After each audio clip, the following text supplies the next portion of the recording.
El 1 de junio de 2006, en una clínica de Madrid, una mujer de 61 años murió con las manos cruzadas sobre el pecho. Había llenado estadios en 12 países. Había grabado más de 30 discos. La habían llamado la más grande durante 40 años. Había hecho llorar a presidentes, a reinas, a millones de personas que no la conocían en persona, y sin embargo, sentían que ella cantaba para ellos, y solo para ellos, que esa voz salía del altavoz y les tocaba un lugar que creían que nadie más sabía que existía. Un lugar donde viven las cosas que se sienten pero no se dicen, las pérdidas que no se nombran, los amores que no caben en ninguna palabra disponible. Y sin embargo, en el momento en que más necesitaba estar rodeada de amor verdadero, de protección verdadera, de presencia verdadera, algo fallaba.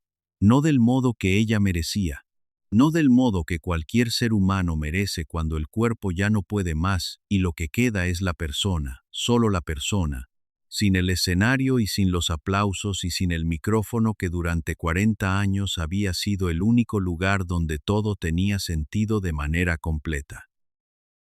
Rocío Jurado no murió de cáncer de páncreas. Eso es lo que dice el certificado de defunción. Eso es lo que repitieron los médicos. Eso es lo que recitó la prensa durante días con ese tono de solemnidad que adopta cuando algo grande se termina y no sabe muy bien cómo nombrarlo. Pero Rocío Jurado murió de todo lo que tuvo que aguantar mientras tenía cáncer. Murió de los años que pasó queriendo a hombres que la quisieron a su manera, que en ambos casos fue una manera insuficiente y en algunos momentos una manera directamente cruel. Murió de la lealtad que nadie le había pedido y que ella entregó igual, hasta el final, con el cuerpo destruido y la voz que ya no salía como solía salir y la dignidad intacta. Eso tiene nombre, tiene cara, y este video lo va a nombrar. Hay un momento que pocos conocen, un momento de hace décadas que define quién era Rocío Jurado antes de que el mundo la convirtiera en mito, antes de los estadios y los discos de oro, y las portadas y los titulares. Cuando llegó a la final del Festival de la Canción que la lanzó al estrellato internacional, nadie de su familia estaba en el público. No tenían dinero para el viaje. Una niña de Chipiona, con la voz más poderosa de su generación, subió sola al escenario de ese festival, sola de verdad, sin una sola cara conocida entre los miles de personas que aplaudían desde la oscuridad del patio de butacas, y cantó para todos ellos como si cantara para el mundo entero. Y cuando bajó del escenario, cuando las luces ya no la apuntaban y el ruido del aplauso empezaba a apagarse, lo primero que hizo fue buscar una cabina de teléfono. Llamó a Chipiona a cobro revertido. Solo podía pagar la llamada si era a cobro revertido. No tenía más monedas que las justas. Y al otro lado del teléfono estaba su madre. Y esa voz, la voz de su madre, respondiendo desde un pueblo de pescadores gaditano mientras ella estaba al otro lado de España, sola, habiendo ganado, esa voz era lo único que necesitaba en ese momento, lo único que de verdad importaba. Ese detalle lo dice todo. Todo lo que necesitas saber sobre Rocío Jurado está en esa cabina, en esa llamada, en esa voz al otro lado del teléfono. Lo que vino después, el dinero, la fama, los estadios llenos, los hombres que dijeron amarla y no supieron hacerlo bien, todo vino después. Antes de todo eso, había una niña que llamaba a su madre a cobro revertido porque era lo único que tenía, y eso nunca cambió de verdad. Eso, que era lo más pequeño y lo más verdadero de ella, fue lo que la sostuvo cuando todo lo demás empezó a fallar. Antes de que termine este video, vas a descubrir qué estaba pasando de verdad mientras Rocío estaba en Houston recibiendo quimioterapia y por qué ella lo sabía todo, absolutamente todo, y aún así eligió callarse. Quédate, ¿qué está en juego aquí? Está en juego la historia real de la mujer con la voz más poderosa que ha dado el flamenco moderno, no la historia que contaron las revistas del corazón. No la historia que construyeron los programas de televisión con sus platós luminosos y sus presentadores sonrientes y sus entrevistas donde todo tiene el tiempo y el ángulo calculados. La historia que sucedió detrás de las cortinas, en los hoteles de gira, en los hospitales de Houston, en los juzgados de España, en los silencios que nadie supo leer o que nadie quiso leer porque leerlos habría implicado actuar. Está en juego la memoria de una mujer que llenó el Madison Square Garden de Nueva York, que hizo llorar a multitudes en Argentina, en México, en Venezuela, que ganó un Grammy Latino, que vendió más de 30 millones de discos en todo el mundo, y que en el momento más vulnerable de su vida no tuvo la protección que merecía de las personas que más se la habían prometido. Eso no es un chisme, eso no es un escándalo de revista. Eso es una injusticia, y las injusticias merecen ser contadas con la misma energía con que se construyeron. ¿Quién era Rocío Jurado de verdad? Era una mujer que cuando abría la boca en un escenario hacía que el tiempo se detuviera. No es una metáfora de publicidad discográfica, era literalmente así. Hay testimonios de músicos que trabajaron con ella durante décadas que dicen que en los ensayos, cuando ella empezaba a cantar de verdad y no a ensayar en el sentido técnico de la palabra, paraban de tocar solo para escucharla, que se miraban unos a otros con una expresión que no es fácil de describir, algo entre el asombro y la gratitud por estar en ese lugar en ese momento, que había algo en esa voz, una combinación de potencia y de fragilidad, de fuerza y de herida abierta, conviviendo en el mismo instante, que no se podía aprender en ningún conservatorio del mundo, ni imitar con ninguna técnica vocal conocida, que se traía o no se traía desde el principio. Rocío lo traía desde Chipiona. Lo traía desde una casa pequeña en un pueblo de la costa gaditana, desde una infancia con poco dinero y mucho amor y mucho viento del Atlántico y mucho olor a sal y a redes tendidas al sol. Desde un padre que no sabía muy bien cómo demostrar lo que sentía, y una madre que sí sabía que siempre supo, y que fue durante toda la vida de Rocío el único territorio donde ella siempre fue simplemente ella misma. No la más grande, no la artista, no la diva de los estadios, solo Rocío.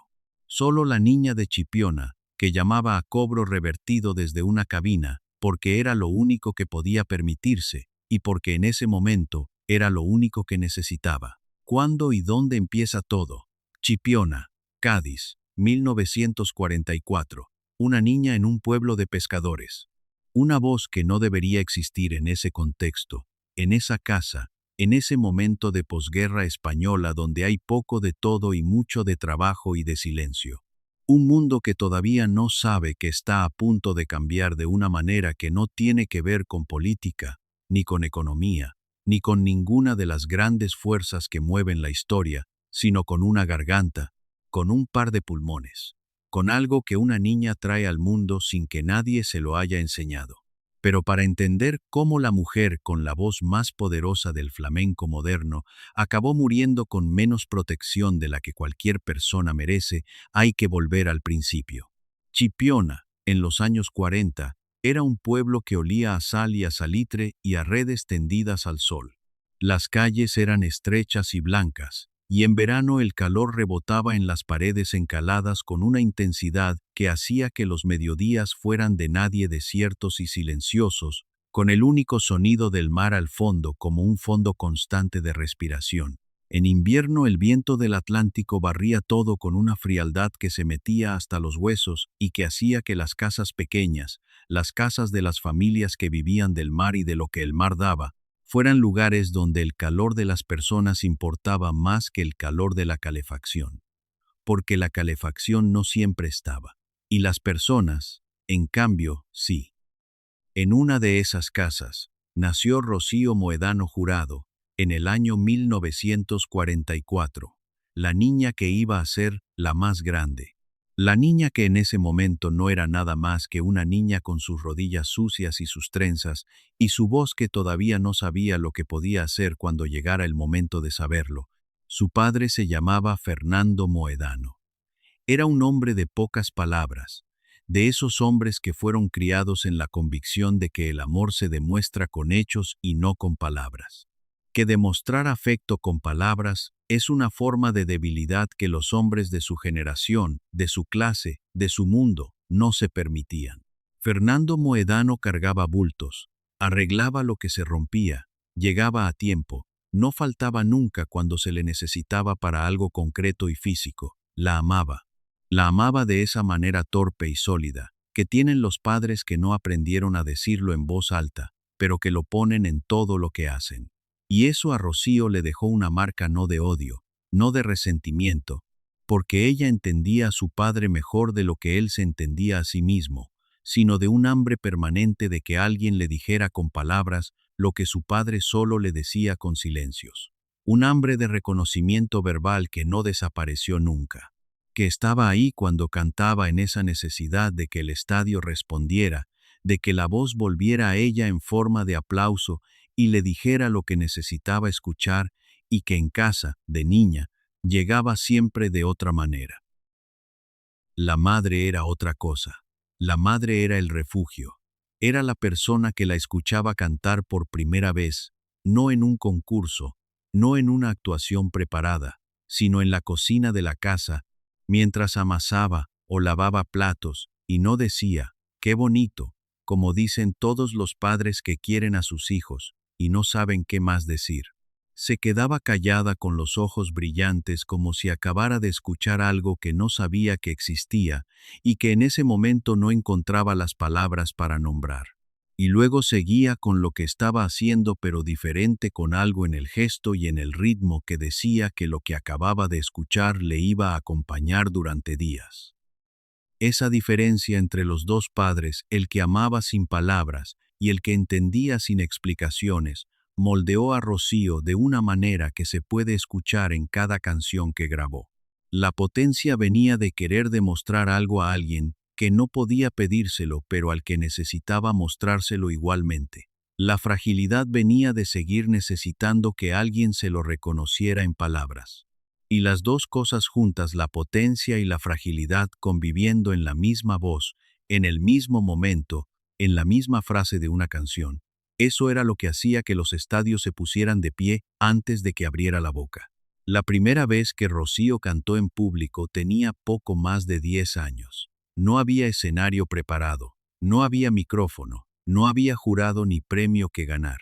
Había una calle de Chipiona y un grupo de personas que se pararon a escuchar porque aquella voz no correspondía a ningún cuerpo visible, era demasiado grande, demasiado completa, demasiado honda para venir de donde venía, de esa niña pequeña que cantaba sin aparente esfuerzo, como si las notas fueran parte de la respiración y no algo que hubiera que alcanzar. El dueño de un bar del pueblo la invitó a actuar en su local algún tiempo después. La niña fue con la ropa de los domingos, que era también la ropa de las bodas, de los bautizos, de cualquier ocasión que mereciera un gesto de dignidad, y cantó durante 20 minutos, mientras los hombres paraban de hablar con sus vasos a medias sobre la barra, y las mujeres dejaban de servir las mesas y todos miraban en la barra. Misma dirección, sin entender muy bien qué estaba pasando, pero sin poder hacer otra cosa que escuchar y quedarse quietos, como si moverse fuera, a interrumpir algo que no debía interrumpirse. Esa noche, de vuelta en casa, su madre le puso la cena sin decir nada durante un rato largo. Luego levantó la vista y dijo algo que Rocío repetiría muchas veces a lo largo de su vida, en entrevistas, en conversaciones privadas, en los momentos de mayor oscuridad en que necesitaba recordar quién era antes de que el mundo decidiera quién debía ser. Eso que tú tienes, hija, no te lo ha dado nadie, y tampoco te lo puede quitar nadie. Los primeros concursos llegaron pronto, primero en la provincia de Cádiz, en pueblos y ciudades, donde el flamenco y la copla eran el idioma emocional de la gente, donde cantar bien no era un talento decorativo, sino algo que la comunidad entera valoraba con una seriedad que en otras partes del mundo no tendría el mismo peso. Luego, en otras provincias, los viajes se hacían como se podían hacer en aquellos años y en aquella familia. en autobús de línea, con bocadillo de tortilla envuelto en papel de periódico, durmiendo en casa de quien pudiera alojar a la familia, cuando el desplazamiento era demasiado largo para volver en el mismo día. A veces la madre iba con ella. A veces iba sola con algún pariente que conocía el camino. Siempre con la ropa planchada con cuidado, porque si no tenían dinero para otras cosas, al menos podían tener eso, la ropa planchada y la dignidad intacta, y con esa manera de entrar a los lugares que tenía Rocío desde muy pequeña, sin disculparse por estar, sin pedir permiso para ocupar el espacio que le correspondía. Hay un detalle de esos años de los primeros concursos que dice mucho sobre quién era Rocío Jurado y sobre quién iba a ser. Cuando ganaba un concurso y ganó muchos, la primera persona a la que buscaba para contárselo no era su padre ni ningún familiar de los que hubieran podido ir con ella. Era su madre, siempre su madre. Aunque su madre no estuviera en la sala, aunque hubiera que esperar horas para volver a casa, aunque hubiera que buscarse la manera de llamar, la voz de su madre diciéndole que había ganado valía más que el trofeo. Valía más que el cheque que a veces acompañaba al trofeo. Valía más que el aplauso de las salas. Eso no cambió nunca. Esa jerarquía de lo que importaba, primero la madre, luego el mundo, se mantuvo durante toda la vida de Rocío con una consistencia que el tiempo no alteró. Hubo concursos que ganó y hubo concursos que perdió. Pero lo que nadie cuenta es que en los que perdió, la reacción de los jurados ya decía todo lo que había que saber sobre lo que estaba ocurriendo. No perdía porque fuera peor que las demás. Perdía porque era diferente de una manera que los criterios de valoración disponibles no sabían muy bien cómo manejar. La voz de Rocío Jurado no era flamenca exactamente, tenía la hondura y la expresividad, pero se abría hacia otros territorios. No era pop exactamente, tenía demasiada carga emocional, demasiado peso, para lo que el pop de la época pedía. No era copla exactamente, aunque estaba en ese universo, había algo que la desbordaba siempre.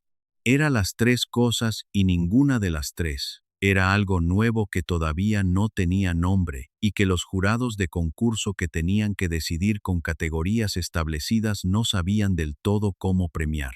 Las cosas nuevas que no tienen nombre reconocido siempre generan una incomodidad que a veces se resuelve mirando hacia otro lado.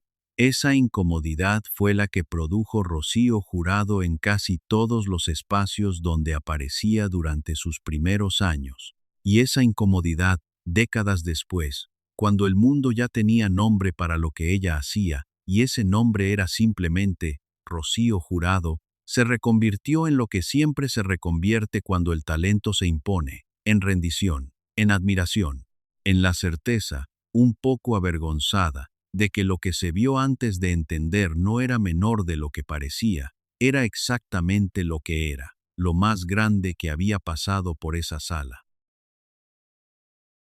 El Festival de Benidorm llegó en 1968. Rocío tenía 23 años. Llevaba años actuando en circuitos regionales, había salido en la radio en varias ocasiones, había quien la conocía y quien la seguía en los ambientes del flamenco y la copla del sur de España. Pero Benidorm era otra escala completamente diferente. Era televisión nacional.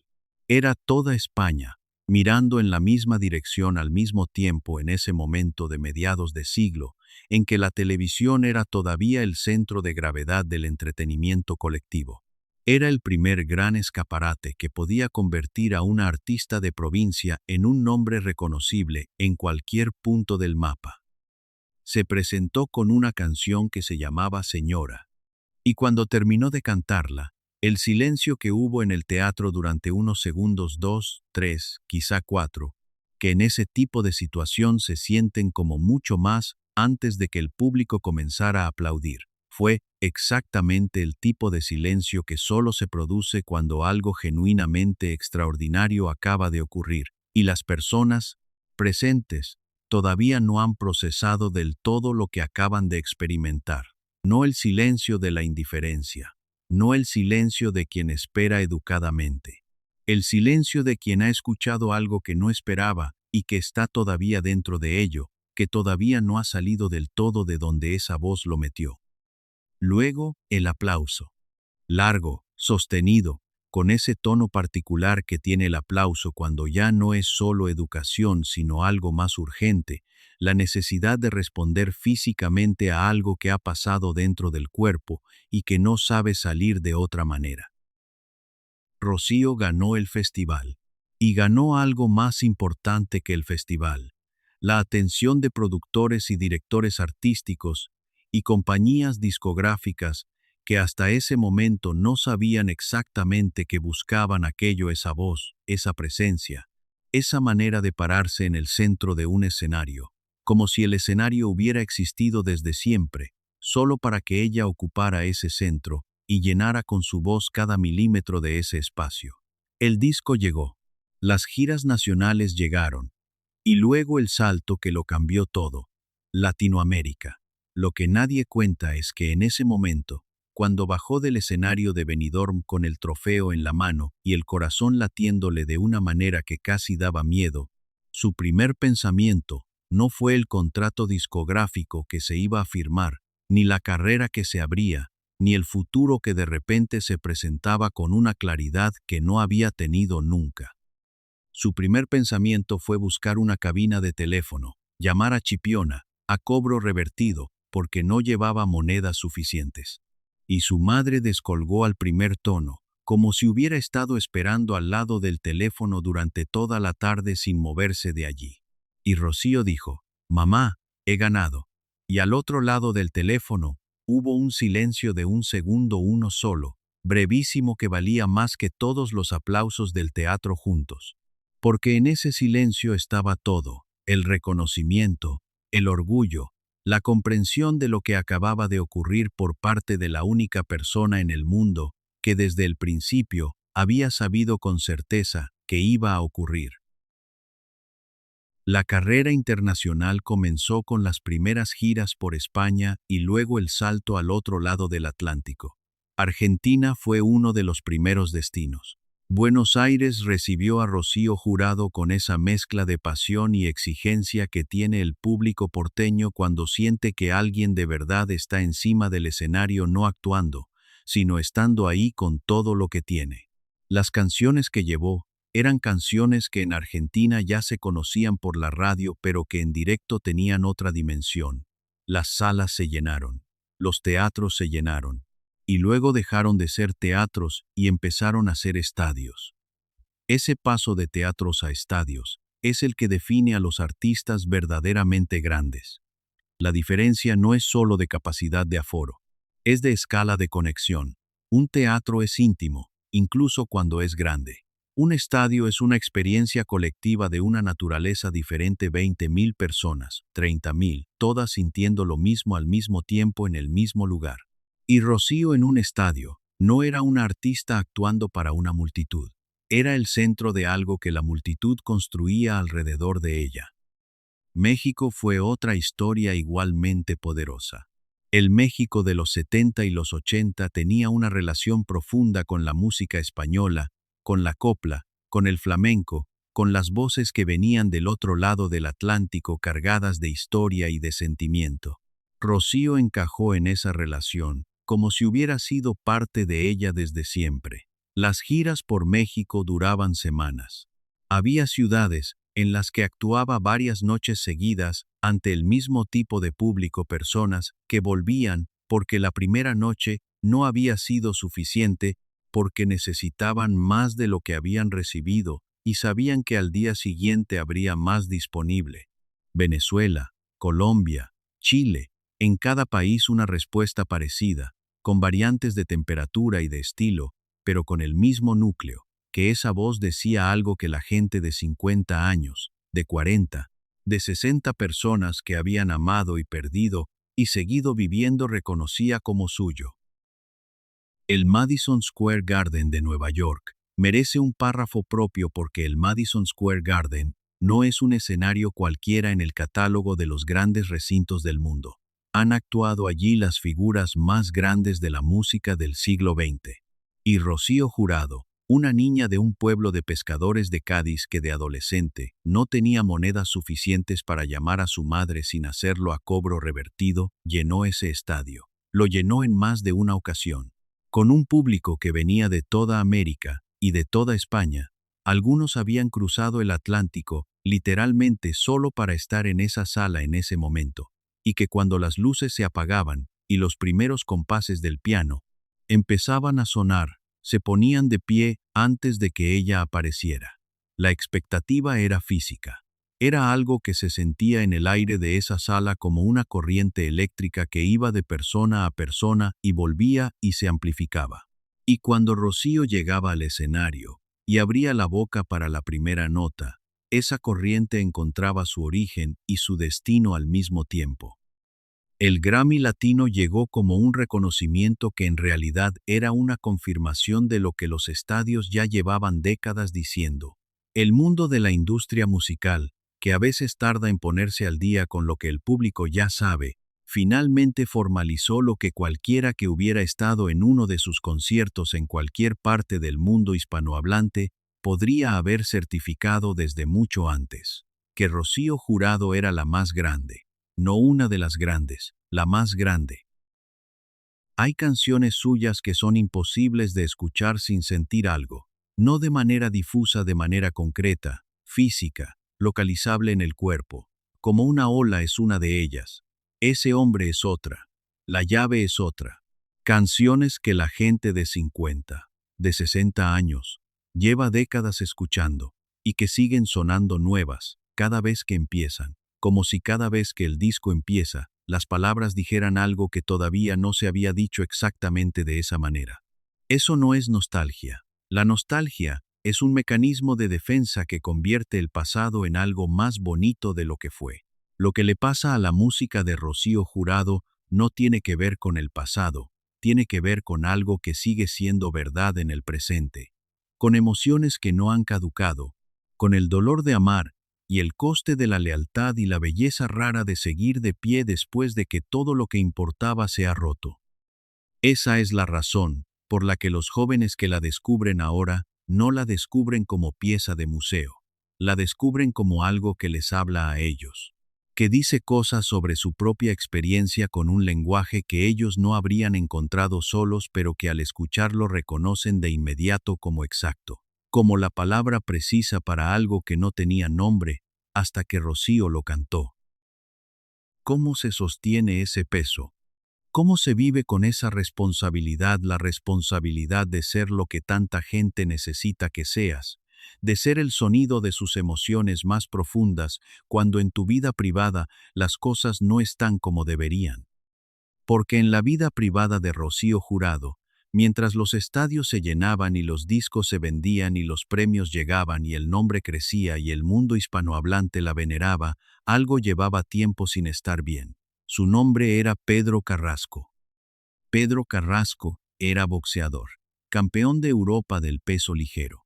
Un hombre de físico imponente y de una presencia que en los años 60 y 70 hacía que los espacios donde entraba cambiaran de temperatura de la manera en que cambia la temperatura de una habitación cuando entra alguien que ha aprendido que el mundo le pertenece y que actúa en consecuencia. En esa España, que empezaba tímidamente a abrirse después de décadas de grisura oficial, Pedro Carrasco representaba algo que muchas personas querían creer que existía. El triunfo construido con el cuerpo y el esfuerzo, el éxito que venía de abajo y llegaba hasta arriba. Tenía el físico, tenía la fama, tenía ese tipo de magnetismo que la televisión amplifica en lugar de reducir. Cuando Rocío y Carrasco empezaron a aparecer juntos públicamente, España entera lo entendió de manera casi instintiva. Eran la pareja perfecta de ese momento y de ese país. Él la historia de superación física, ella la voz de un pueblo entero. Se casaron, tuvieron una hija, Rocío Carrasco, que lleva el nombre de su madre, y que décadas después protagonizaría un capítulo propio de esta historia que todavía no ha terminado de escribirse del todo. Y durante un tiempo, desde fuera, parecía que todo encajaba, que el hombre que había elegido Rocío era el hombre que merecía estar al lado de alguien como ella, que la historia era tan buena como parecía. Pero lo que nadie cuenta es que detrás de esa imagen había otra imagen completamente diferente. Pedro Carrasco era un hombre con un ego sin orillas y con una incapacidad estructural para la fidelidad, el tipo de incapacidad que viene de no haber necesitado nunca contener nada, porque el mundo siempre había cedido antes de que la contención fuera necesaria. Los engaños llegaron pronto, no discretamente, que ya habría sido una forma de crueldad suficiente, sino de una manera que era imposible de ignorar para quien no eligiera activamente ignorarla. Las fotos en las revistas. Los rumores que dejaban de ser rumores porque había demasiadas fuentes, demasiados detalles, demasiada consistencia para seguir llamándolos rumores. Las portadas que Rocío veía en los kioscos cuando salía a comprar el pan, que la prensa colocaba con el mismo tono neutro con que habría colocado cualquier otra noticia de sociedad, como si la humillación pública y sistemática de una mujer fuera un asunto periodístico sin más, sin responsabilidad, sin consecuencias para nadie excepto para la humillada. Y en esa España de los 70, una mujer que abandonaba a su marido pagaba un precio que los hombres no pagaban nunca. El peso de la culpa caía siempre del mismo lado. El divorcio todavía estaba rodeado de un estigma que era social pero también casi religioso en un país donde la Iglesia había tenido durante décadas más influencia sobre las vidas privadas de la gente de lo que nadie debería tener. Aguantar era lo que se esperaba. Aguantar era lo que hacían las mujeres que querían que el mundo siguiera funcionando a su alrededor del modo en que lo había hecho siempre. Y Rocío aguantó. No una temporada difícil, no unos meses de crisis matrimonial, años, mientras llenaba estadios, mientras grababa discos que vendía a millones de personas, mientras se ponía delante de un micrófono y cantaba sobre el amor con una verdad que nadie que la escuchaba podía dudar que era real. ¿Cómo se canta sobre el amor cuando el hombre al que amas te está humillando en la portada de las revistas? ¿Cómo se sube a un escenario delante de 20,000 personas y se abre el pecho y se entrega todo lo que se tiene cuando en casa lo que hay es una herida que cada vez que empieza a cerrar alguien vuelve a abrirla? Rocío lo hizo. No una vez, en una situación excepcional que se supera y se supera rápido, lo hizo durante años, temporada tras temporada, disco tras disco, gira tras gira. Y lo que es más brutal todavía, nadie que la veía cantar en esa época habría podido adivinar lo que estaba pasando. Porque Rocío Jurado era de las personas que cuando se ponen delante de un micrófono, convierten todo el dolor, la rabia, la vergüenza sin nombre, la tristeza que no tiene dónde ir en algo que parece arte de la manera más genuina posible. Que parece que el dolor no es suyo sino de todos.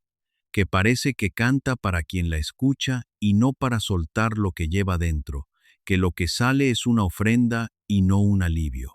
Eso es el talento verdadero en su forma más pura. Y eso también es una forma de soledad que muy poca gente entiende desde fuera. Cuando eres tan extraordinaria convirtiendo el dolor en arte que la gente asume que no tienes dolor, que lo que sale en el escenario es invención y técnica y no verdad, que la herida es un recurso y no una herida. ¿Habrías aguantado tú lo mismo? Piénsalo. No desde la perspectiva de hoy, desde la perspectiva de entonces, en un tiempo en que marcharse tenía un precio que hoy es difícil de imaginar, en que quedarse era lo que se esperaba y lo que se hacía, y lo que el mundo alrededor reforzaba con cada gesto y con cada silencio cómplice. Piénsalo y luego decide si quieres juzgar. El divorcio llegó. No rápido, no limpio, no sin secuelas. Fue el tipo de proceso que deja marcas que no aparecen en las fotos de archivo, pero que están ahí en la manera en que una persona aprende, después de haber sido herida de cierta manera, a no esperar ciertos tipos de cosas de ciertos tipos de personas. En la manera en que el amor aprende a ponerse una armadura que a veces protege y otras veces pesa. Rocío salió con la hija, con la carrera intacta porque eso no se lo había quitado nadie, Eso era suyo, de una manera que nadie podía alterar, y con una herida que tardó tiempo en cicatrizar y que en algunos aspectos no cicatrizó del todo nunca. Pedro Carrasco rehizo su vida, con otra mujer, más joven, con mucho menos pasado visible que cargar, y siguió siendo una figura pública reconocible en España sin que nadie le pidiera demasiadas explicaciones por nada de lo que había hecho durante el matrimonio. Eso también tiene un nombre, y no es un nombre bonito, pero en los años 80 nadie se molestó en nombrarlo de otra manera. Lo que se supo años después cambió la forma de entender todo lo que ella había callado durante ese matrimonio. Pero en ese momento Rocío siguió adelante, porque seguir adelante era lo que sabía hacer con mayor naturalidad. Porque los estadios seguían llenos y la música seguía siendo el único lugar donde todo tenía el sentido que en otros lugares a veces faltaba. Y porque en algún momento apareció otro hombre que prometió cosas que ella todavía necesitaba escuchar y que durante un tiempo pareció que cumpliría.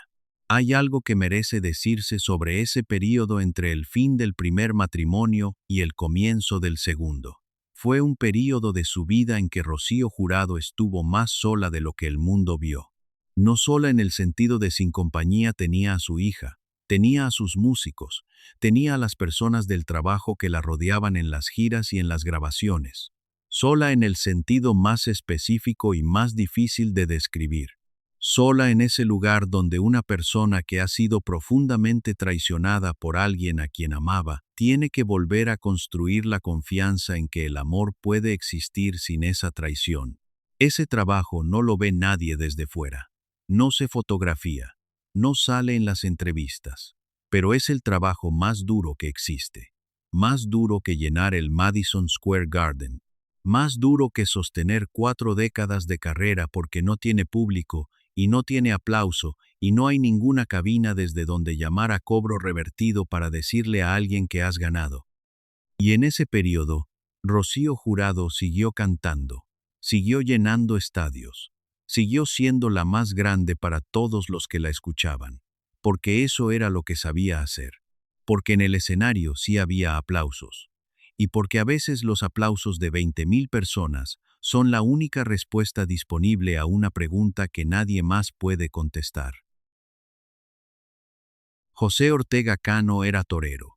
No de segunda fila, era uno de los más reconocidos de su generación, apodado el Maestro, un hombre con una elegancia en el ruedo que hacía que personas que nunca habían sentido nada especial por los toros de repente prestaran atención porque lo que veían tenía algo que excedía el espectáculo y entraba en el territorio del arte. El toreo de Ortega Cano tenía una medida, una quietud, una manera de administrar el riesgo que hacía que verle trabajar fuera contemplar algo muy cercano al dominio absoluto de un momento. Cuando Rocío y Ortega Cano empezaron a aparecer juntos, el mundo del espectáculo español lo procesó de manera casi instintiva. Eran la pareja perfecta de ese momento. Él, la gravedad y la tradición y el peligro medido. Ella, la voz y la fuerza y la emoción que hacía llorar a los estadios. Se casaron en 1997. La boda fue un acontecimiento de escala nacional. Las imágenes dieron la vuelta a todo el mundo hispanohablante. Se instalaron en La Morera, una finca en Castilleja de la Cuesta, Sevilla, donde construyeron la vida de pareja que el mundo quería ver y que en muchos aspectos también era real. Adoptaron a un niño al que llamaron José Fernando. Compartieron escenarios y eventos y apariciones públicas durante años que siempre generaban la misma atención, la atención de quien mira algo y cree que lo que ve es genuino. Los años 90 y los primeros años del nuevo siglo fueron, desde fuera, los años de mayor estabilidad visible en la vida de Rocío. La finca de Castilleja de la Cuesta se convirtió en un espacio que representaba algo que ella había buscado siempre, un lugar que fuera suyo de verdad, con tierra y árboles y animales, con la escala de lo cotidiano y lo íntimo que los hoteles de las giras no podían dar, Había entrevistas de ese periodo donde Rocío hablaba de su vida doméstica con la misma naturalidad con que hablaba de sus conciertos, de lo que cocinaba, de cómo pasaba las mañanas, de qué significaba para ella poder estar en un lugar sin que nadie esperara nada de ella en ese momento concreto. Esa dimensión de Rocío, la mujer, que necesitaba también lo pequeño y lo ordinario, que no vivía solo para los estadios, sino que necesitaba el equilibrio de lo cotidiano, es la que menos se ve en los archivos y en los especiales televisivos, la que más importaba para entender cómo era en realidad. Y en buena parte lo era. Nadie que conoció a Rocío en esos años pone en duda que amaba a Ortega Cano de verdad, no como imagen de pareja pública, ni como estrategia de visibilidad. Lo amaba con la misma intensidad con que había amado antes, esa intensidad que no guarda reservas para después, porque cree que el amor real no funciona calculando lo que puede perder. Eso era Rocío. Una mujer que cuando amaba lo hacía de manera total. Y amar de manera total tiene un coste enorme cuando la persona a quien amas no tiene la capacidad o no encuentra la voluntad de estar a la misma altura de esa totalidad. El diagnóstico llegó en 2005. Cáncer de páncreas. El cáncer de páncreas es uno de los diagnósticos más brutales que existe en oncología, no solo por lo que significa médicamente, sino por lo que significa en términos de posibilidades reales y de tiempo real. Es un cáncer que crece en silencio, que no da señales claras en los estadios tempranos porque está en un lugar del cuerpo que no produce síntomas evidentes hasta que el proceso ya está avanzado. Cuando se detecta suele estar en un momento donde las opciones terapéuticas son limitadas y los tratamientos que existen, aunque cada vez más refinados, le cuestan al cuerpo un precio enorme. Rocío tenía 60 años. Cuando llegó el diagnóstico, llevaba 4 décadas dando todo lo que tenía sobre un escenario, el tipo de entrega que no es solo trabajo en el sentido habitual de la palabra, sino algo más parecido a una forma de vivir, a una manera de existir en el mundo que la definía desde los 10 años, en aquella calle de Chipiona, donde la gente se paraba a escucharla sin haber pedido que lo hiciera. El cuerpo que la había llevado a estadios en 12 países ahora tenía que luchar contra algo que no negociaba y que no tenía respeto por la historia que ese cuerpo había construido. Se fue a Houston, al MD Anderson Cancer Center, uno de los centros oncológicos más avanzados del mundo, donde los protocolos de tratamiento para el cáncer de páncreas estaban entre los más desarrollados disponibles. La instalación en Houston fue dura de un modo que pocas personas de fuera llegaron a entender en su dimensión completa. El idioma que no era el suyo, el entorno que no era el suyo, las rutinas médicas que imponían su propio ritmo, sin considerar que había una persona acostumbrada a organizar su vida, alrededor de giras y grabaciones y compromisos, que de repente tenía que reorganizarla, alrededor de citas médicas y análisis y ciclos de tratamiento que no preguntaban si el calendario permitía. La quimioterapia empezó, los ciclos de tratamiento que atacan las células que no deben existir y de paso atacan también las que sí deben, que dejan el cuerpo sin energía, sin hambre, con náuseas que van y vienen, con la voz diferente, con la piel que cambia de textura, con la persona que se mira al espejo y tiene que hacer el esfuerzo consciente de recordar que lo que ve no es quien es, sino lo que el tratamiento está haciendo por dentro. Rocío Jurado, la mujer que había llenado el Madison Square Garden, estaba en una habitación de hospital en Houston, con un suero en el brazo y las fuerzas contadas y la voz que ya no salía de la misma manera que había salido siempre, intentando sostener algo que cada ciclo hacía más difícil de sostener. Había personas que la visitaban en Houston, había llamadas.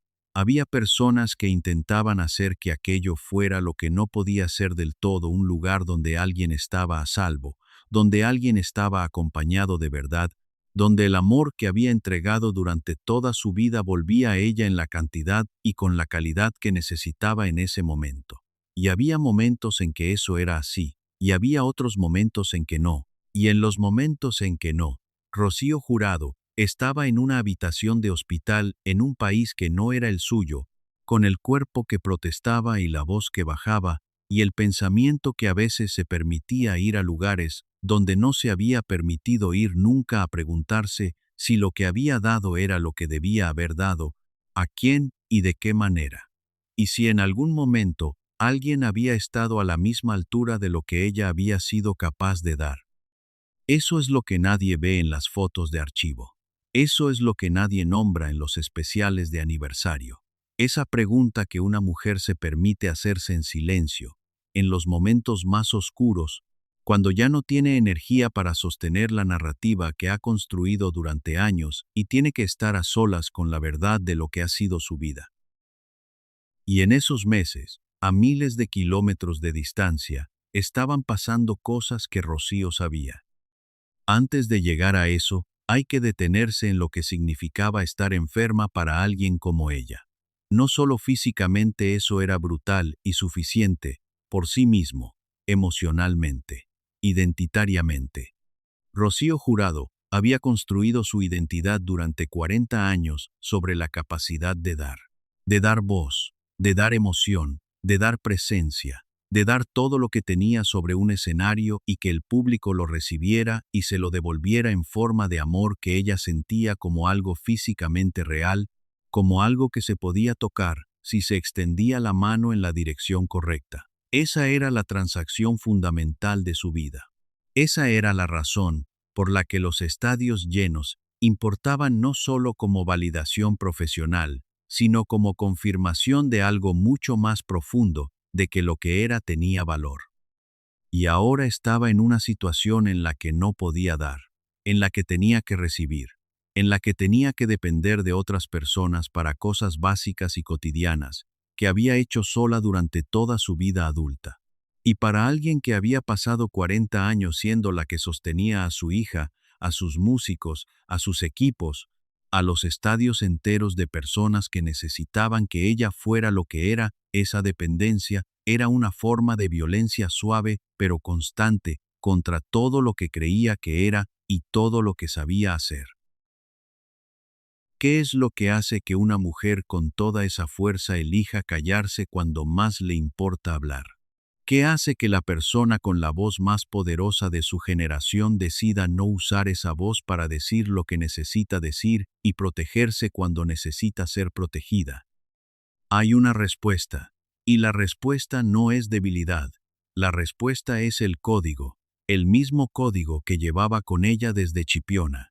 El código que decía que uno llama a cobro revertido si no tiene monedas, pero llama, porque no llamar no es una opción cuando hay alguien al otro lado que importa. Mientras Rocío estaba en Houston sometida a los ciclos de quimioterapia, en España José Ortega Cano estaba siendo investigado penalmente por la muerte de un hombre en un accidente de tráfico. Un accidente que había ocurrido antes del diagnóstico, un hombre que había muerto, un proceso judicial que iba a durar años y que iba a tener consecuencias penales reales, tangibles, documentadas. Rocío lo sabía todo. No hay ninguna duda sobre eso, lo sabía todo. Su hija Rocío Carrasco lo confirmaría públicamente años después, con una claridad que no dejaba espacio para la interpretación. Su madre lo sabía todo. Los detalles de lo que había pasado, las implicaciones legales, lo que eso significaba para el hombre al que había prometido lealtad.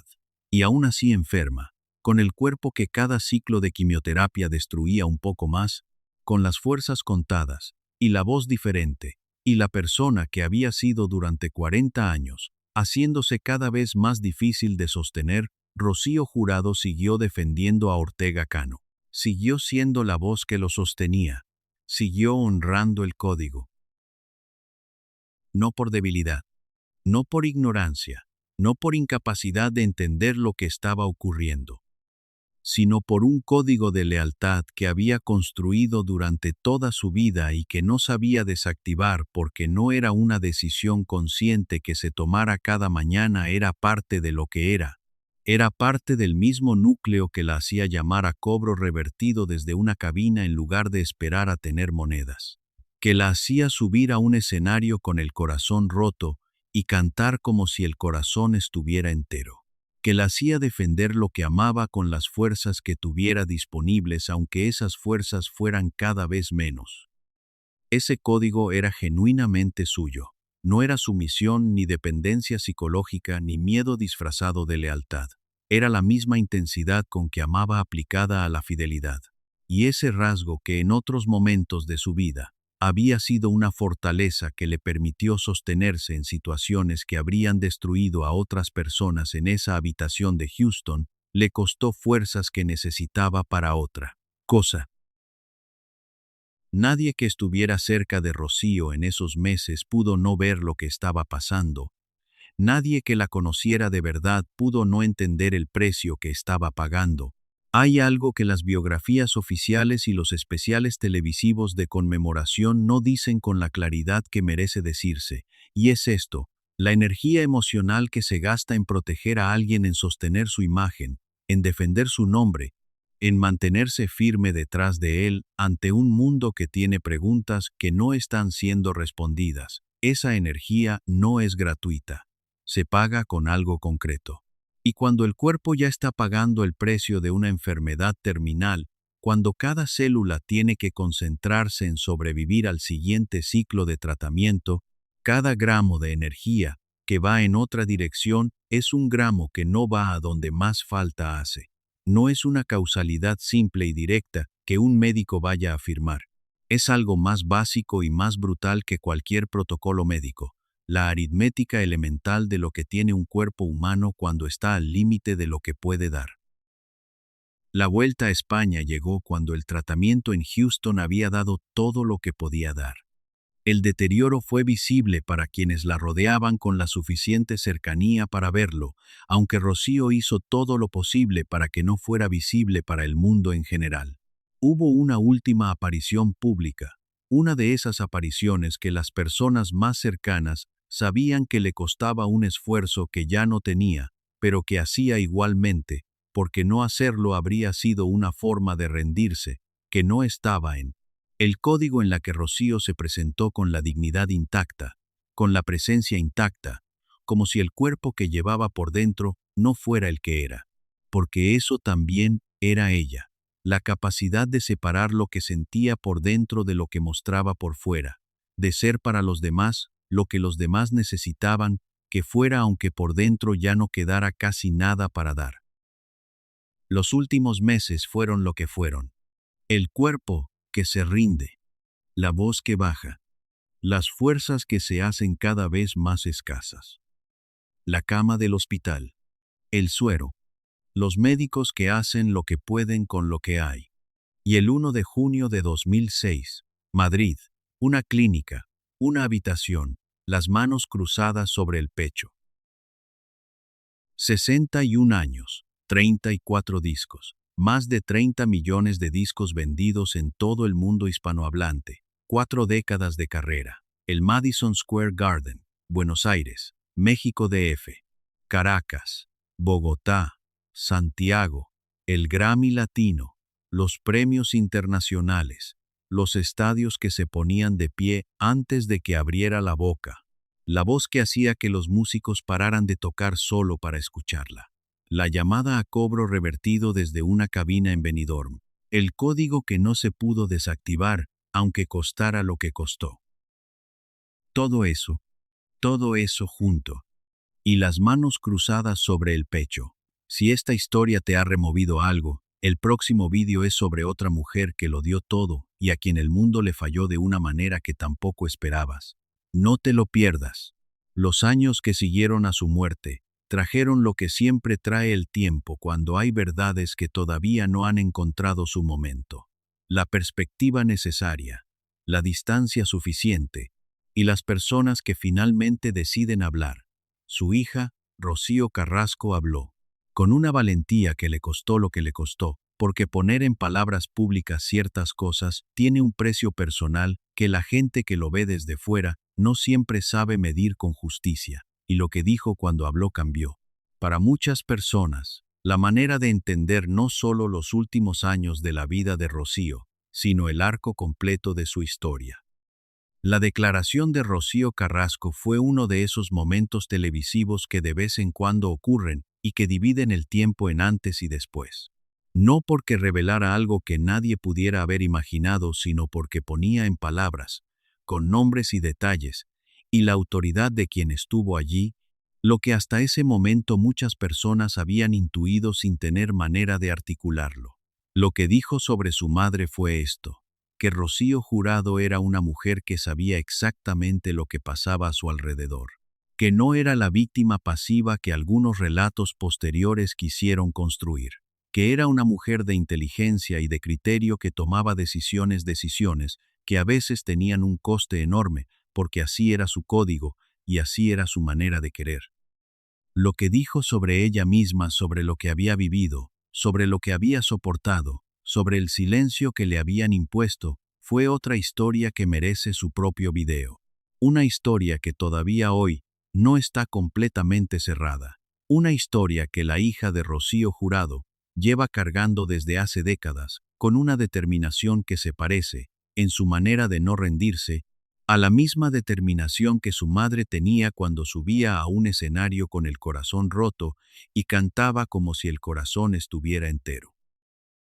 Que su madre lo sabía todo sobre Ortega Cano, que había elegido protegerle con plena conciencia de lo que protegía y de lo que esa protección le costaba, que esa elección tenía raíces que venían de muy atrás del mismo código que la había llevado a aguantar con Pedro Carrasco más tiempo del que era razonable aguantar, del mismo código que la había hecho llamar a cobro revertido desde una cabina, porque no llamar no era una opción. La mujer que llamaba a cobro revertido y la mujer que defendía a Ortega Cano desde una habitación de hospital eran la misma mujer, el mismo núcleo, las mismas raíces, el mismo precio pagado por ser quien era. ¿Cuánto cuesta ser la más grande cuando en casa eres solo una mujer a quien le están fallando? La respuesta de Rocío Jurado a esa pregunta duró 40 años. La respuesta fue cada noche que subió a un escenario con el corazón roto y cantó como si el corazón estuviera recién estrenado. La respuesta fue cada disco que grabó mientras su vida privada era lo que era. La respuesta fue el silencio que eligió en Houston cuando tenía razones de sobra para no callarse. La respuesta, en definitiva, fue su vida entera vivida de una manera que no le pidió nadie y que a ella le costó todo lo que costó. Pedro Carrasco murió en 2001. 5 años antes que Rocío, murió de una hemorragia cerebral a los 59 años. Murió rodeado de su segunda familia, de la vida que había construido después del divorcio. Hay personas que conocieron a Rocío en ese periodo y que dicen que cuando le dieron la noticia, ella estuvo un momento en silencio y luego dijo algo que los que lo escucharon recuerdan todavía, pero que nunca repitieron públicamente. No porque fuera un secreto en el sentido dramático, sino porque hay cosas que pertenecen al momento en que se dicen y a las personas que las escuchan en ese momento y no al mundo en general. Ortega Cano siguió en los juzgados. El proceso judicial tuvo su curso completo. Las sentencias llegaron, los años pasaron. La vida pública de Ortega Cano continuó de una manera que muchas personas que habían conocido a Rocío encontraron difícil de contemplar sin sentir una incomodidad que no tenía nombre fácil, pero que estaba ahí, persistente. Y Rocío Jurado llenó estadios desde una pantalla 20 años después de muerta. Eso no es una metáfora de cierre ni una imagen poética construida para el final del video. Es, literal, sus actuaciones retransmitidas, sus conciertos en formato audiovisual, sus canciones en plataformas digitales generan millones de reproducciones año tras año con una consistencia que ningún algoritmo explica del todo. Hay jóvenes de 20 años que la descubren ahora y sienten lo que sintieron sus madres y sus abuelas cuando la escucharon por primera vez, que esa voz dice algo que no se puede decir de ninguna otra manera, que hay dimensiones de la experiencia humana, el amor que no cierra, la lealtad que duele, la alegría que lleva dentro un poco de tristeza, porque ya sabe que no va a durar para siempre, que solo suenan completamente verdad cuando las canta Rocío. Hay un tipo de artista que deja un catálogo y hay un tipo de artista que deja una presencia. Son dos cosas distintas. El catálogo es el conjunto de grabaciones, los discos, las canciones con fecha y número de referencia. La presencia es lo que queda en el aire cuando se apaga la música, la manera en que una voz reordena el interior de una persona y deja algo diferente de lo que había antes de que empezara. Rocío Jurado dejó las dos cosas. Y la presencia, al contrario que el catálogo, no tiene fecha de caducidad. Sus discos siguen vendiéndose. Hay canciones suyas que han pasado a ser parte de la memoria colectiva hispanohablante, de la misma manera en que lo son ciertos poemas o ciertos cuadros como referencias compartidas que todo el mundo conoce, aunque no sepa muy bien cuándo las aprendió. Su voz sigue sonando en bodas y en funerales y en cocinas de mujeres de 50 años que la ponen cuando necesitan llorar de verdad, no llorar de película, no llorar de canción bonita, sino llorar de esa manera que limpias de cosas que llevas tiempo cargando sin haber podido quitártelas de ningún otro modo. Eso no lo puede quitar nadie. No lo pudo quitar Pedro Carrasco con sus infidelidades y sus portadas y su incapacidad de ser el hombre que Rocío merecía. No lo pudo quitar Ortega Cano con sus secretos y sus juzgados. No lo pudo quitar el cáncer de páncreas. No lo pudo quitar la muerte. Porque lo que tiene Rocío Jurado, lo que tenía, y lo que sigue teniendo desde una pantalla, desde un altavoz, desde el hilo de voz que alguien tararea sin darse cuenta en un mercado un martes, cualquiera, no era de ella sola, era de todos los que la escucharon. Y eso no se muere, porque no pertenece al cuerpo, pertenece a quien la escuchó, y esos siguen aquí.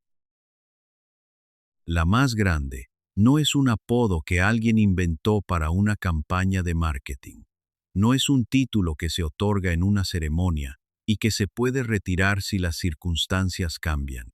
No es una valoración subjetiva que depende de quien te pregunte, ni del criterio que uses, ni del momento histórico en que lo preguntes. Es un veredicto. El veredicto unánime de millones de personas que la escucharon en 12 países durante 4 décadas y que al terminar el concierto, al bajar el volumen del disco, al secarse las lágrimas que ni siquiera habían esperado que llegaran, pensaron todos lo mismo. Que eso era lo más grande que habían escuchado. Que no sabían muy bien cómo nombrarlo. Y que no iban a olvidarlo. Ese veredicto es irreversible.